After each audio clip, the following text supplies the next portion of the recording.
Sayuki Uta's K-monitor is a very interesting piece of hardware. The episode spends just under a minute letting her go off about it, so clearly this thing's either going to be plot relevant or a main fixture of the cast's toolkit going forward.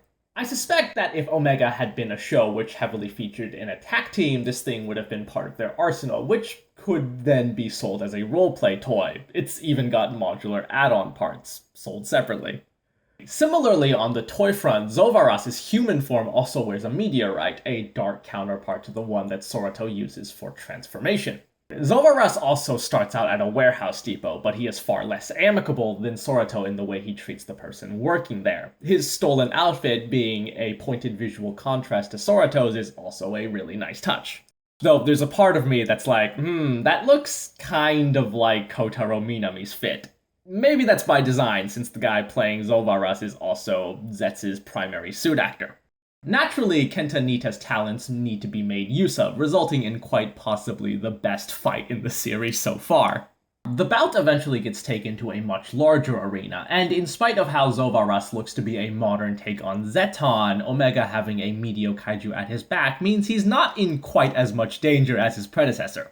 At least, not until Zovaras brings out a kaiju ally of his own. It's a shame that by this point in the battle, Omega and Trigoron have already fused. It feels like a slight missed opportunity to have a 2v2 fight. Kosei recognizes that this kaiju also has a meteorite set into its chest, identifying it as a Meteokaiju, and tries to summon Valengeness to help Omega out. It's a bit odd that Kosei's simultaneously able to note that visual connection, correctly categorizing Valengeness, but also he forgets that he can only have one Meteokaiju summoned at a time? I guess the show never did establish if the rule still entails when Omega's using one as a weapon. Kosei naturally poses the question of why this new Meteokaiju is working for Zovaras, and it's soon answered by Zovaras forcibly subjugating the Trigoron that Omega was wielding to turn it on the Ultra. Yeah, Zovaras can control Meteokaiju, though he doesn't have much opportunity to take advantage of that fact, as extenuating circumstances force the alien to retreat soon after.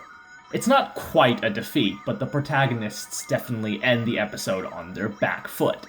I hope this episode is indicative of the rest of the series, because it's the sort of development I think the show's been missing. Though the episode also sort of justifies the languid pacing of the series' first half, with Sorato noting how content he is with the way things are. It's an interesting way of contextualizing the episodic nature of that run of episodes, almost meta in the way it's even lulled the titular main character into a lackadaisical pace.